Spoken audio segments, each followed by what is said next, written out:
Jasmin, welcome to the Transform with MG podcast. Thank you for having me. This is my first podcast, so I chose to do it here because it's the best one to be on.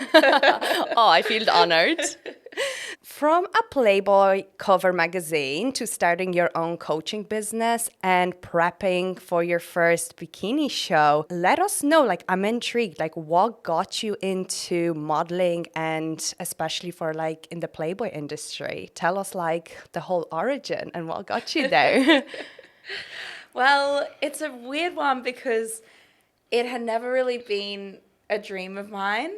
It was sort of something that came across as an opportunity to me when I didn't have any other options. So I was working as a door girl at a nightclub, and basically this old man came up to me and was like, you know what, I think you should be in my commercial. So I was like, yeah, a commercial, that's pretty cool. I've never been in a commercial before, and I'm not making good money working as a door girl. So yeah, basically he took me under his wing, put me in the commercial, and then part of promoting his company was to do Playboy covers. So it was really weird because I'd gone from just being a normal girl from Cairns, far north Queensland, Australia, if you're not from Australia, it's very small, to then, doing all these crazy things like a Playboy cover and being at a Maxim Hot 100 party. And yeah, it was all just a really big whirlwind. It just swept me up and took me away. How old were you when that guy approached you? 20. Wow, okay, you were very young, so what made you say yes? I guess, looking back, I just didn't really know who I was at the time. I dropped out of high school, I worked in retail, I moved to the Gold Coast, I was working at a strip club as the door girl, and I just kind of had no direction and no, purpose. So then when someone comes to you with an opportunity like that, you're just like, okay, yeah, that sounds good. What else am I doing? For sure. And so tell us more about what it looked like from the minute that the guy picked you up as working from as a door girl to then become going to all these exclusive parties and modeling and whatnot, the whole journey. How long have you been doing it for? So I'd never been a model before that and didn't really have much confidence in myself to do it. I really just went for it. He said, okay, you need to, fix your teeth. So he bought me some veneers. He said that I needed to get bigger boobs. So he bought me a boob job. He said that I needed to lose weight. So I got on Duramine, which is a weight loss drug if people don't know about it. And I just did so much cardio and starved myself, really. So anything he said that I needed to do to prepare for it, I didn't know any better. And I just took that on board and did what he said. Did that come from a place of low self-worth that you were agreeing to all these things? Oh, absolutely. Looking back, I had no self-esteem at all. And it had come from, obviously, as things do, childhood, being told I wasn't good enough, and in high school, having issues with bullying, and I got kicked out of high school, and I'd kind of failed at everything I'd tried leading up to that point. So why would I have self-esteem? I was just a 20-year-old kid trying to make a place in the world, and then this person comes along and tells you you can be something, but only if you do all these things to get there. I was just like, yeah, okay, I'll try my best, I'll do what I can. But looking back, I feel really taken advantage of because obviously he knew what he was doing and I didn't, and I was just blindly following along. Yeah, he was playing on your insecurities, right? Yeah. Because you were coming from a place of such a low self-worth, you had low self-esteem, you failed up along this point, and then suddenly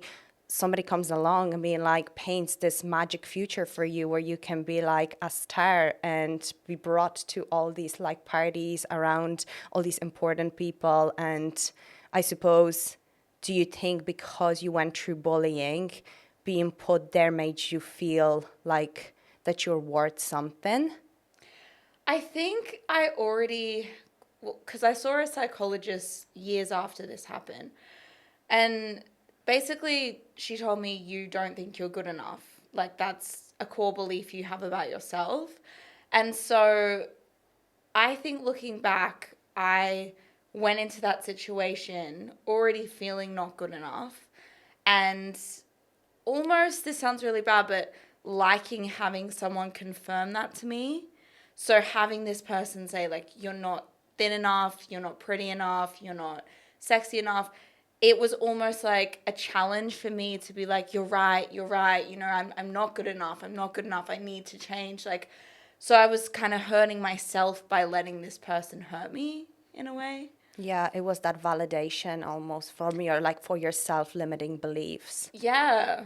And so what was the tipping point? Because at the moment you like living in Bali, running your own coaching business, going to step on show for a bikini competitor. So obviously there must have been a point where you transitioned from that life to being like, okay, I want, like, I know I'm worth more than this and I want to like help other people. So what was the tipping point or like the transition between the two?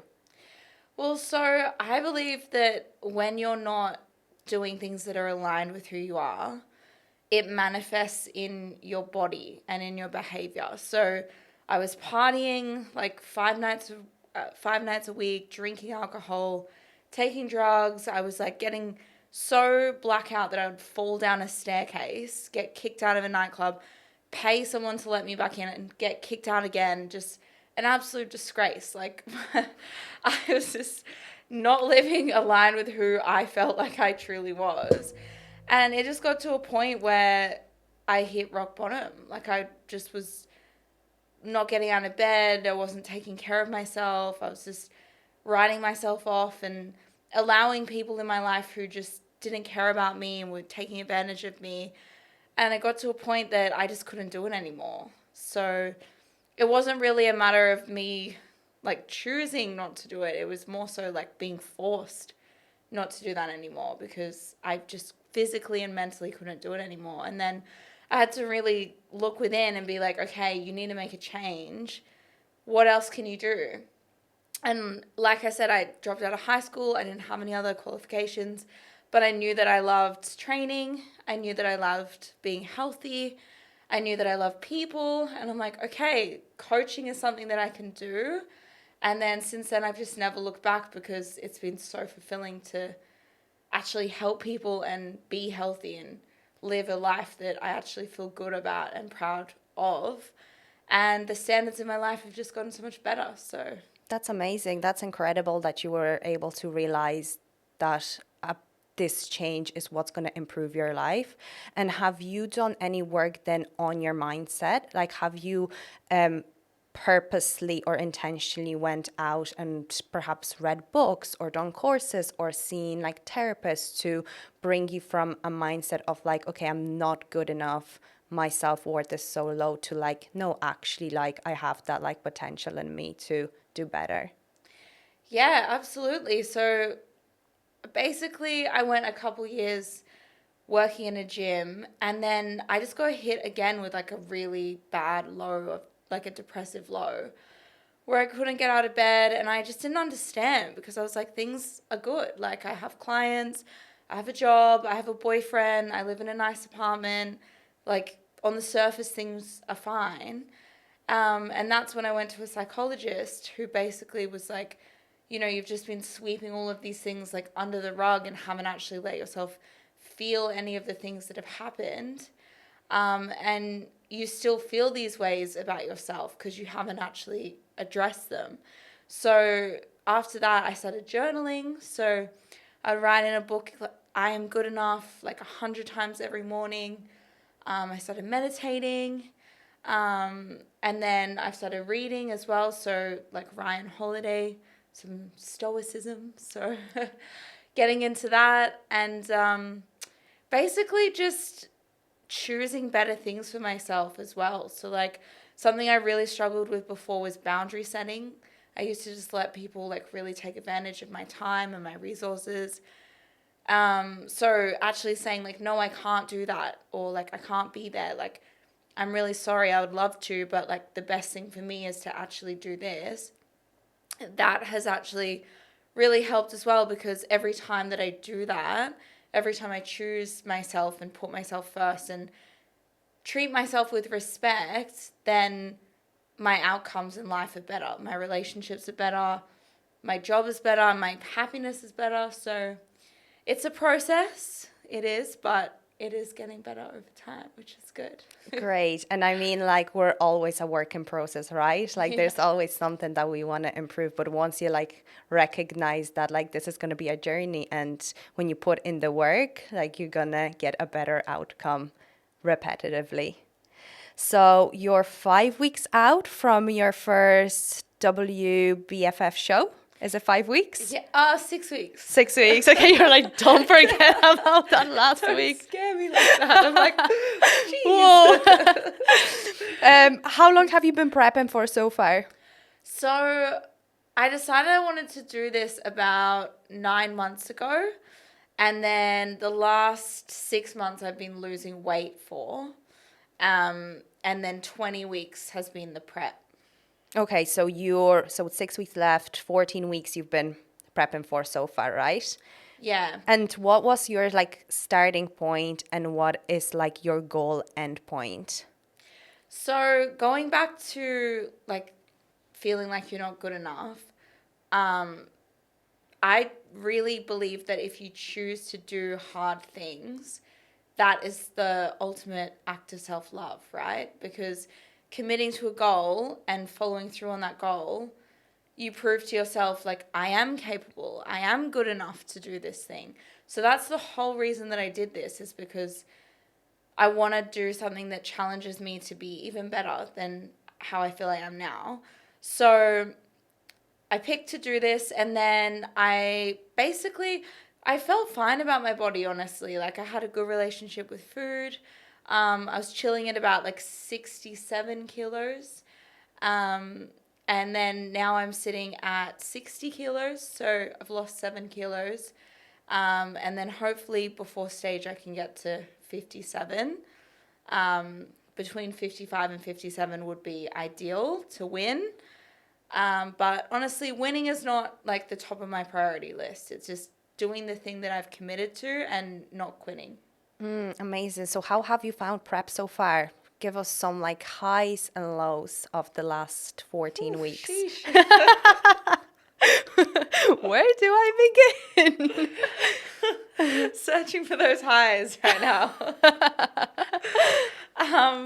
No, honestly, it's been really tough. It has been harder than what I anticipated it being, which is just ignorance on my part. Like, I should have actually researched and looked into it more.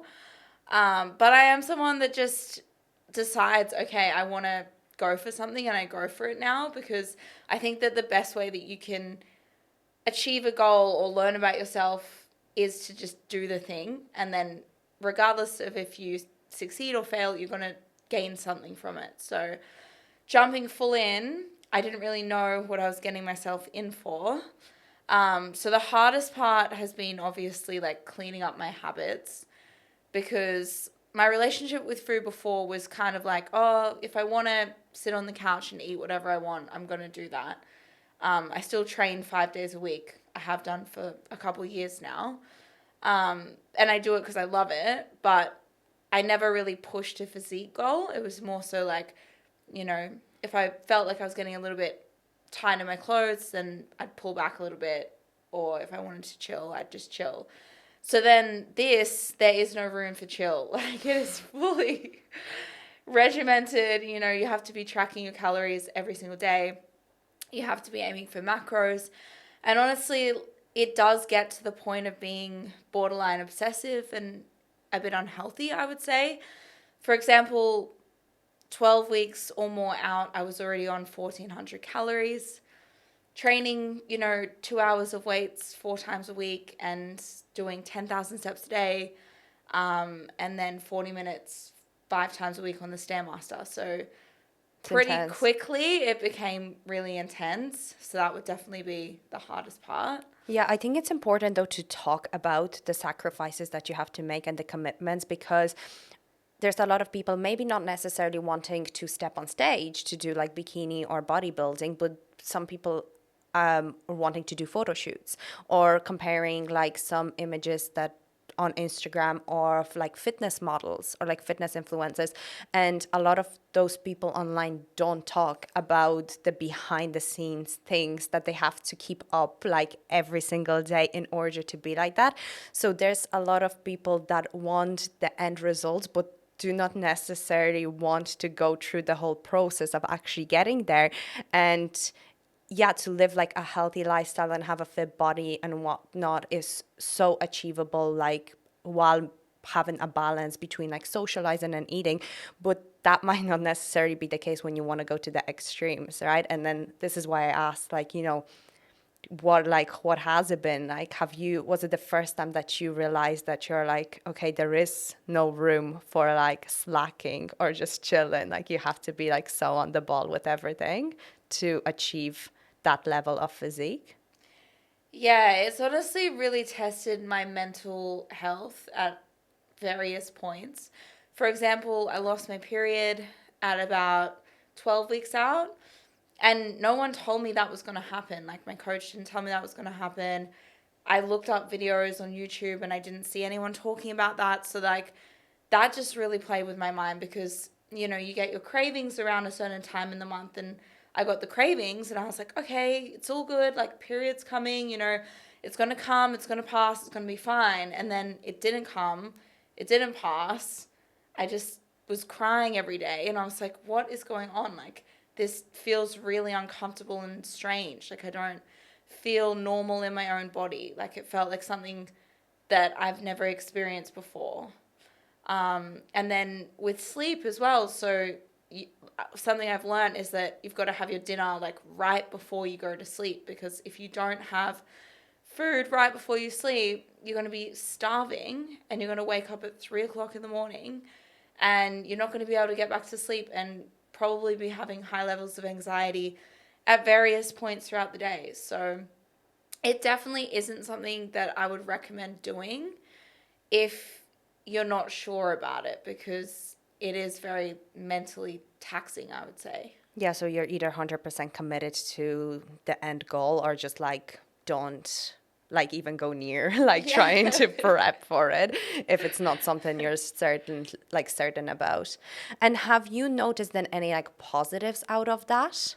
Obviously it's been really tough, and like I can just imagine that like it's hard to look at like positives when like there has been a lot going on. But in terms of like habits or routine or discipline, have you noticed already that that has changed?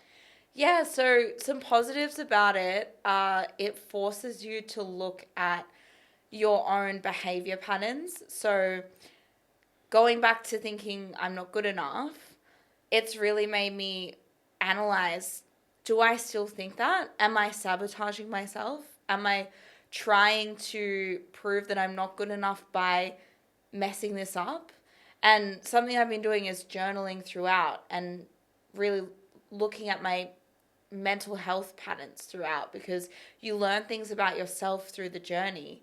And I think that it as well strengthens your discipline, because it does get really tough. Like, there's been episodes where I've binge ate maybe 3 times, and it's been 5,000 calorie binge episodes where it's like, damn, like, should I even be doing this? Like, I've just eaten out of my deficit for the entire week.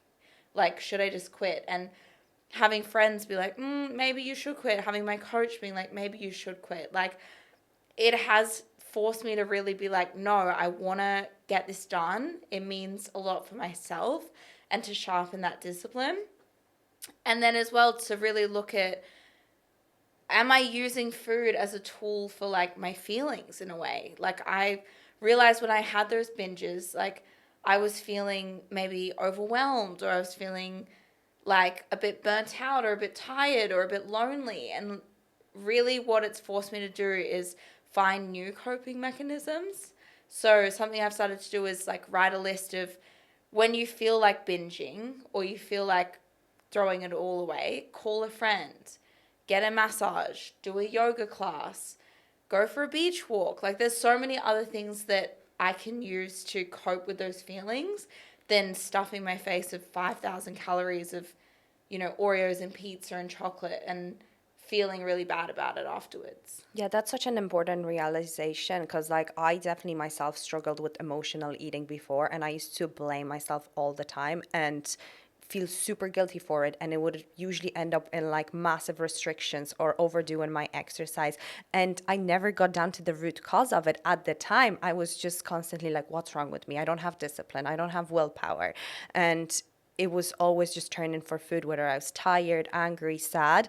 And until you're actually okay, what's going on internally? Because a problem with food and the relationship with you have with food really comes down to the relationship you have with yourself, right? It's like the food is just there, but if the food is never the issue, it's kind of like what's going on internally. So important to be able to like identify that has been like what has been causing you to like consume that food, and then take yourself back and being like, I have other tools in my toolbox that I can use. Yeah, 100%. And it's the more you choose something, the stronger that neural pathway becomes for you choosing it again, right? So, like, I've binged in the past. And so every time I've coped with a feeling through binging, my brain's like, that's how she copes with being sad. That's how she copes with feeling anxious. That's how she copes with when things don't go her way that day. So, like, to actually reprogram your brain, you've got to, like, put a little bit of a buffer in between, like, okay, I feel like this. I feel shitty right now, but I'm not going to go to that old habit. I'm going to go to this new habit. And every time that I've been able to go to that new habit, it's been strengthening that pathway, and it feels really good. Like, it feels good to have that choice and to do something where afterwards I feel positive about it. I'm like, yes, like I feel better. I called my friend and like she talked me off the ledge, and now I feel better than I did pre that phone call. Whereas like I know if I just binged, I would feel worse, and then that would compound into like guilt, remorse, restriction, and it just feels good to know that I'm actually changing through this process. Yeah, it's Yeah. good. So you are getting like a positive feedback loop already, like, and you're not even like finished yet. So that's good that you're able to recognize like the good outcomes that are coming from it and your relationship with food, and especially around like emotional eating. Say I had a binge, right? I got stressed out and just ordered like two Domino's pizzas, tub of Ben and Jerry ice cream, and then I feel like extremely guilty for it. What would you say to me if I had like a binge episode like this? Well, so in a normal scenario versus a comp prep scenario, different story, sadly, because the comp prep, it has a date and you either come in on that date or you don't. So unfortunately, in the times that I have binged recently, I've had to restrict and do silly things like go down to 1,000 calories the next day. But I wouldn't recommend that. I think that that is perpetuating the cycle of binge eating. So what I would tell you or a client or myself if I wasn't competing would be just forgive yourself. Just honestly accept that it's happened. There's absolutely nothing you can do about it now. You're human. Your body was sending you signals of being hungry because it is starving. It is in a dieting phase. Our bodies are smart and they protect us by sending those signals to eat food and to rest when we are dieting. So you caved in and you ate, and that's all right. That's just complete normal human biology. Doesn't mean that you're failing, doesn't mean that there's something wrong with you. You're completely fine. And then just jump back into normal eating habits the next day, because restricting is not going to help the restrict binge cycle. What will help is just going back to a normal day of eating. So say you were eating 2,000 calories before the binge and the binge was 5,000 calories, just go back to eating your 2,000 calories and allow yourself to enjoy the food and just eat normally and not feel guilty about what's happened. Because as well, something that people need to remember is that 1 kilogram of fat is 7,700 calories. So for you to have eaten 7,700 calories more than your maintenance that day, that would be so much food. And say you did do that, that's still only 1 kilogram of fat. And if you've been dieting for a while and you've lost, say, 7 kilograms, are you going to just chuck it all away for the 1 kilogram you've gained? Yeah, that's such an important way to put it. I think when you put it that way, like that you have to consume an extra 7.7 thousand calories over your maintenance. And say, for example, for a person, their maintenance might be 2,000 calories. They have to consume literally 10,000 calories in one day to put on that 1 kg. And putting it that way, which is a shit amount of food, by the way. Like, Go you'd and watch physically the YouTube challenges if you don't know how much it is. yeah, like you would physically feel ill if you ate that much. So like when you put it that way, it's just like, okay.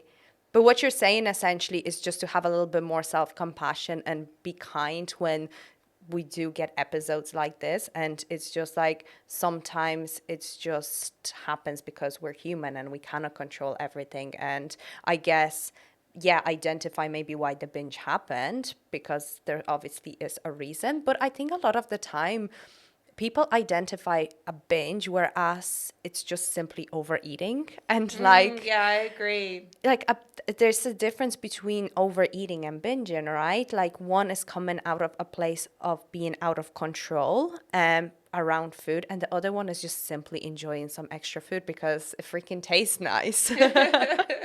Like, I think for me, when I struggled massively with my relationship with food, I'd be like, say I would want a pizza, but I would be telling myself, no, pizza is a bad food. And then I would consume that large pizza in silence in my room when nobody was watching it and feel so guilty for it. Whereas now I'm just like, yeah, I'm going to order the large pizza, eat it. And I might feel like, oh my God, I'm so full, I've overeaten. But it was with intention. So there's no feelings of guilt like attached to it. Yeah, and that's healthy. Like, that is normal, you know? Like, there's going to be periods in your life where you eat a bit more or you eat a bit less. Like, our hunger and our activity isn't consistent year round. So I think just taking some pressure off yourself is helpful, and understand that you are going to have times you eat a bit more and you are a bit hungrier, and you're allowed to do that, you know? And assess your goals accordingly. Like, do you have to be perpetually on a diet, or can you do a dieting phase when you don't need to be so social and, you know, like food is everywhere? Like, maybe you diet in, say, July when there's not so much going on, and then in the holiday season you just go back to maintenance, and then you don't have to be feeling like, oh, I shouldn't have eaten this pizza, or I shouldn't have eaten these, you know, rumbles or whatever people have at Christmas time. In Australia, it's prawns. They're not that calorie dense anyway.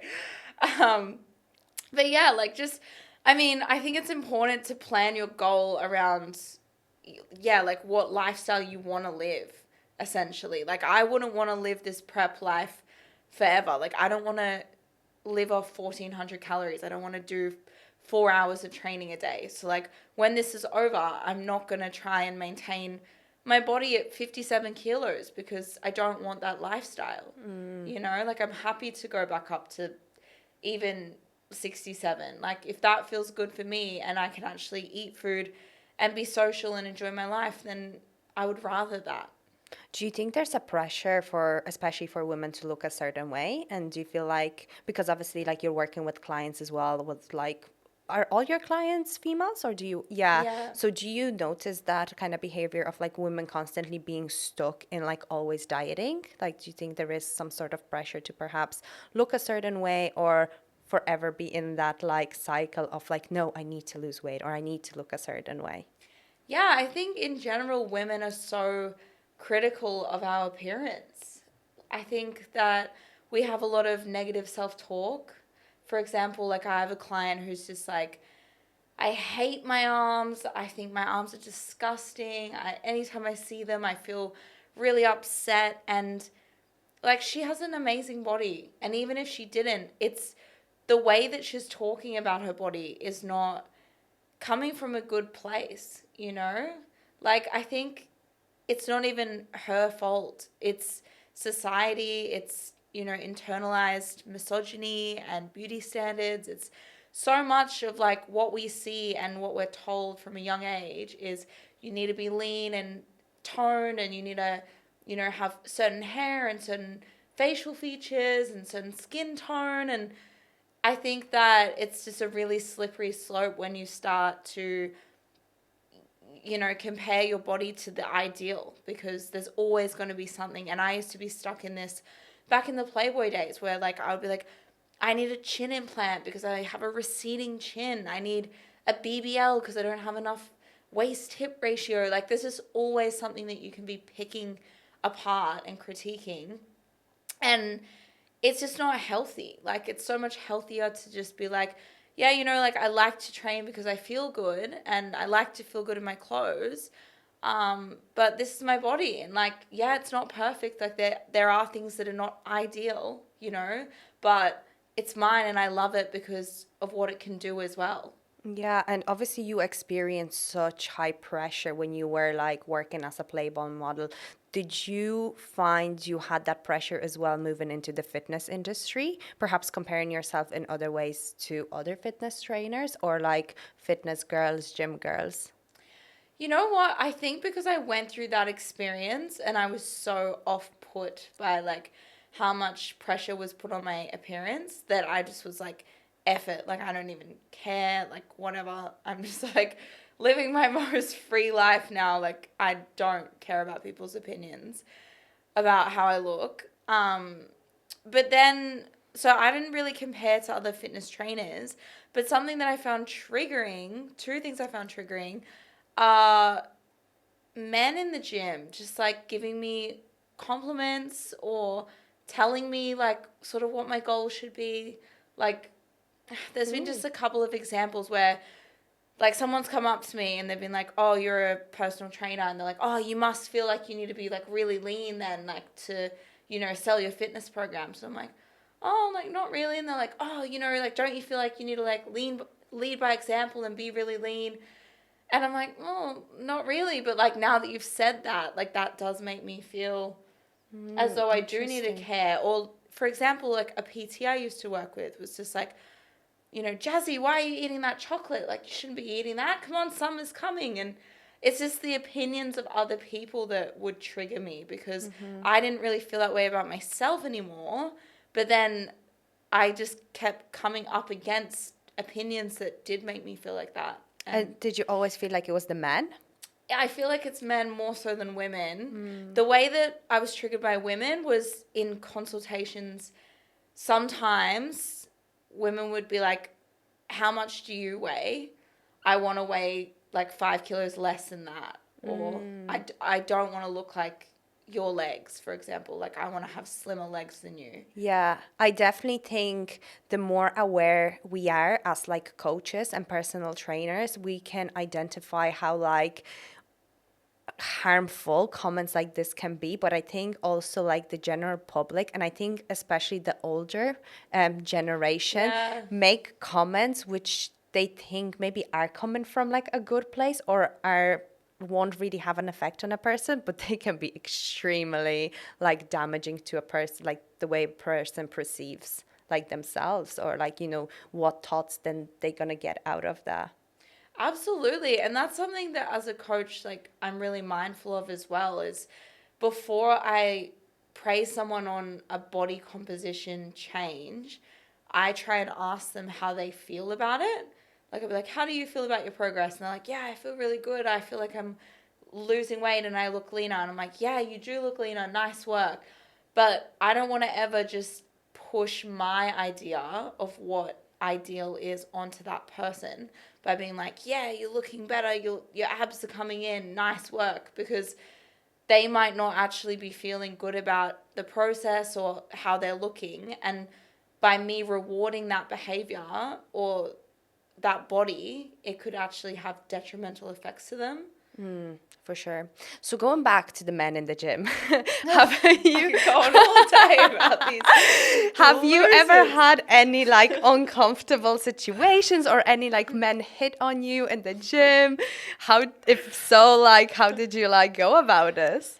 Yeah, well, unfortunately, I feel like in a way I've done this to myself, right? Like I've gone after this Playboy look of having big boobs and, you know, I guess I do wear outfits sometimes. Not that it's an excuse for men to like be creepy, but you know, I do like my body and I do like to dress in a way that makes me feel good because then I enjoy my workouts. But then unfortunately, that attracts like creepy guys. And literally, even last night, I was laying on my back on a mat and I was doing stomach vacuums. So if you don't know what that is, you breathe in and then you squeeze your stomach and you're trying to tighten your core.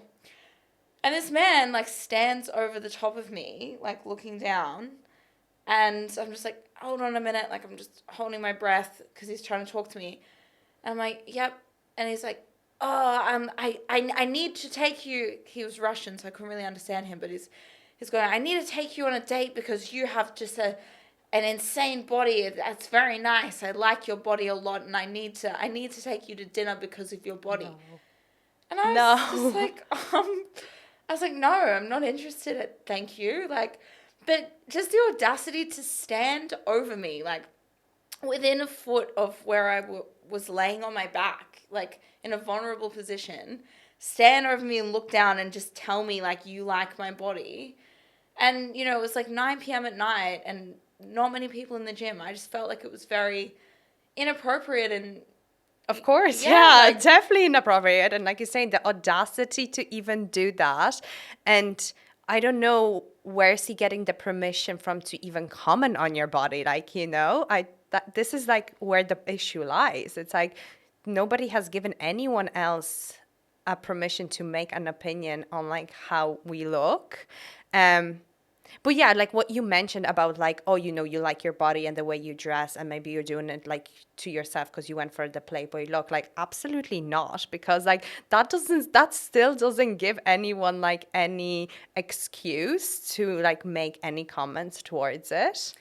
I know. It's just that unfortunately, I feel like I get commented a lot on like having big boobs and a bum and like it's just men I just feel like have taken it upon themselves to tell me that they like, oh, I like your body, I like your shape, I like your, oh, this, like, you know, gesturing like hourglass and big boobs, big bum. And I just feel like in a way it's like it sounds silly, a blessing and a curse, but like, you know, it kind of is. It's like now I put myself in a category of getting this male attention and I actually don't like it. Like it makes me feel uncomfortable and Yeah, but like that's not a you problem. Like this is the men's problem who are just simply uneducated how to fucking behave. Like, I'm sorry, I'm just so gut smacked about this. Like, I can't believe like things like this happen, especially now. Like we're at the end of like 2023 and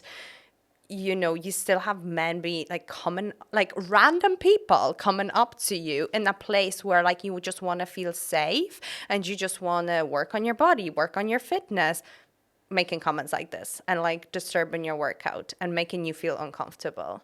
And like, I feel like this is why a lot of women fear going to the gym in the first place because of those like creepy men. And again, I'm not saying not all men, but you know, it happens and you rarely get it the other way around. So yeah. like there is an issue. And I think it's like, it's never like the woman and how she presents herself. Like we can wear whatever the hell we want. We can look whatever way we want. It's the man's responsibility to be educated enough to know that like you just don't do this shit. Yeah. It's come a long way in the last like 10 years. Like I remember when I first came to the gym, like I literally joined a gym that was on top of a shopping center that was like 30 people went there, and I would go in the middle of the day when like no one was there, just so I could like sneakily do my weights and like have no one judge me. And I'd like pull up my YouTube video and like watch it and then be like, okay, I gotta do this. Like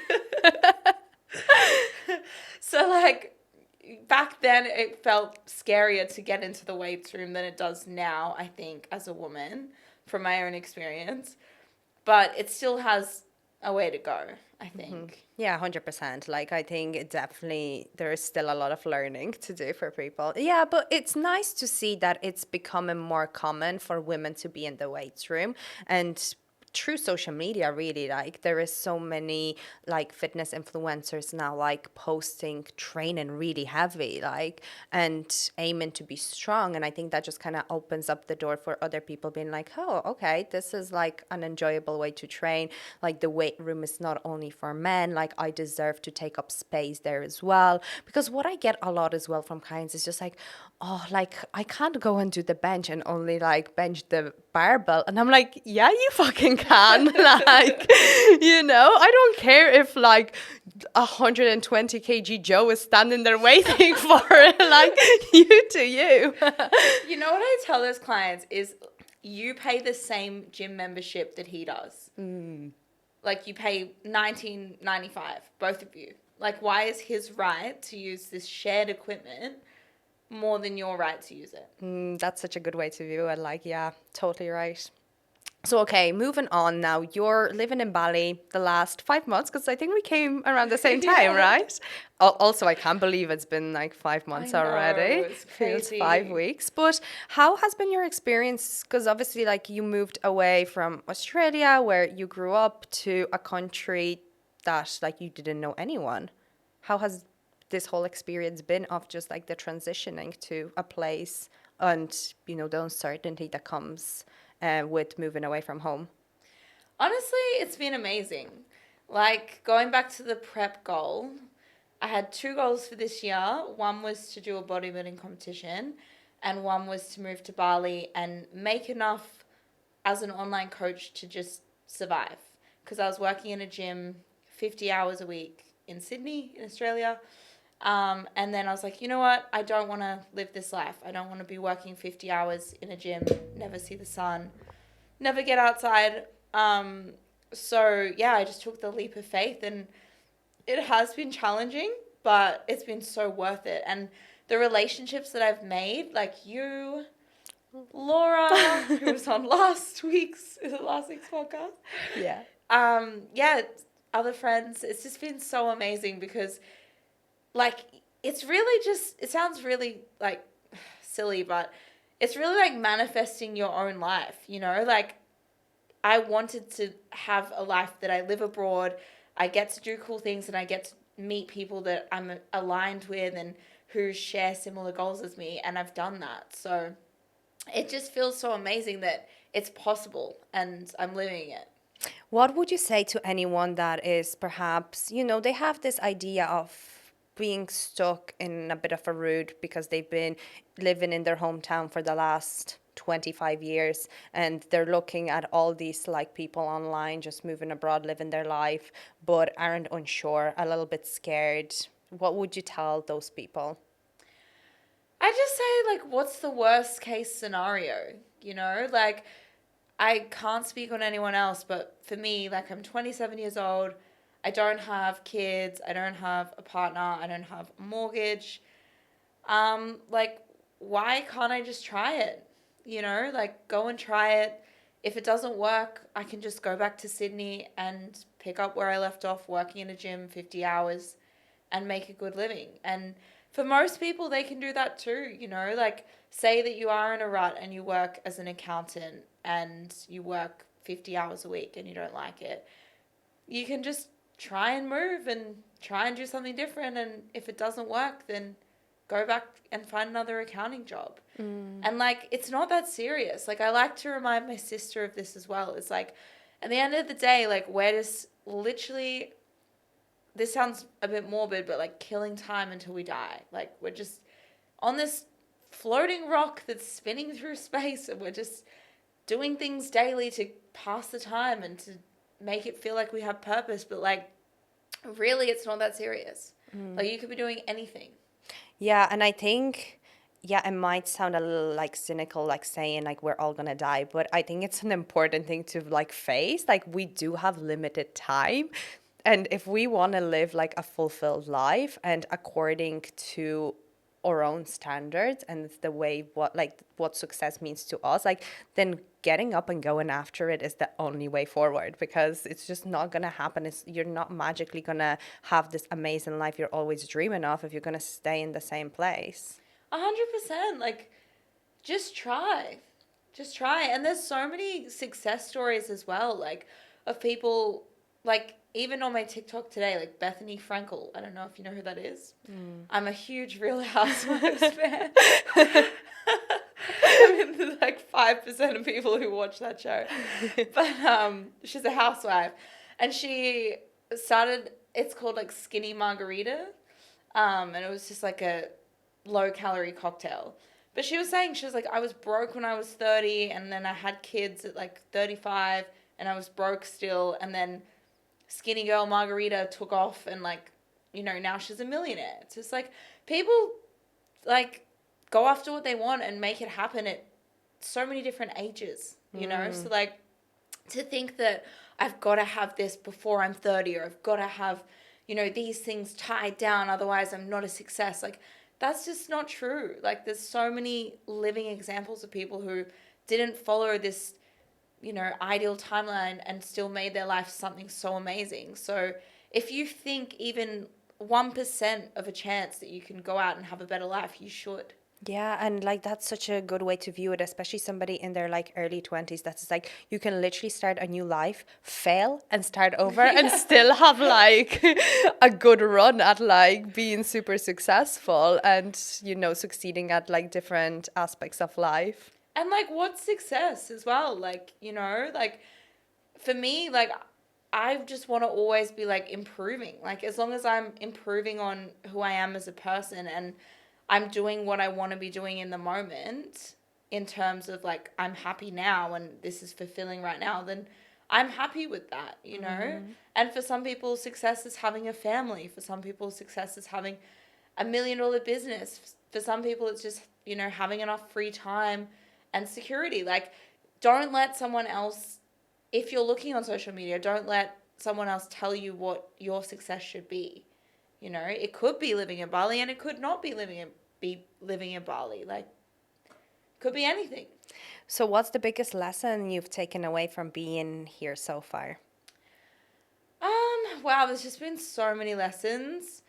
I think a huge lesson is putting myself out there and connecting with other people, and being like vulnerable and making those connections as well. Like, you know, just being myself, not being someone who I think I need to be to fit in with a certain group of people, which is probably something I would do if I was back home, is like hide aspects of who I am, or like, you know, put forth aspects that I think people will like. Just going into things being like, this is who I am. Do you like it or not? Because I like your vibe.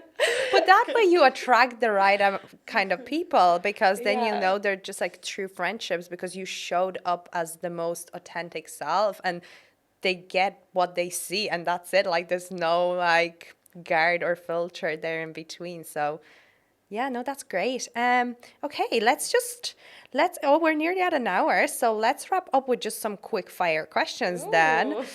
Spicy. Okay, so morning or evening workouts? Oh, at the moment, unfortunately, I'm doing both, but morning. Morning. Okay, night in or night out? Oh, I'm a night in. Yeah. These days. You're over your party life, hey? Until 5 years ago, it would have been night outs. But so what would like an ideal night in consist of for you? you know what? I do just like to pop on like a Netflix series or like a movie and just like get nice and cozy in my bed or couch and order something really nice, like a pizza or like maybe some Belgian waffles. Like something really nice. Is the prep life getting you to dream of all these? Oh yeah, these the list is that long. So would you say sweet or savory? Sweet. What's your favorite dessert? Oh, my favorite dessert. I think waffles are up there.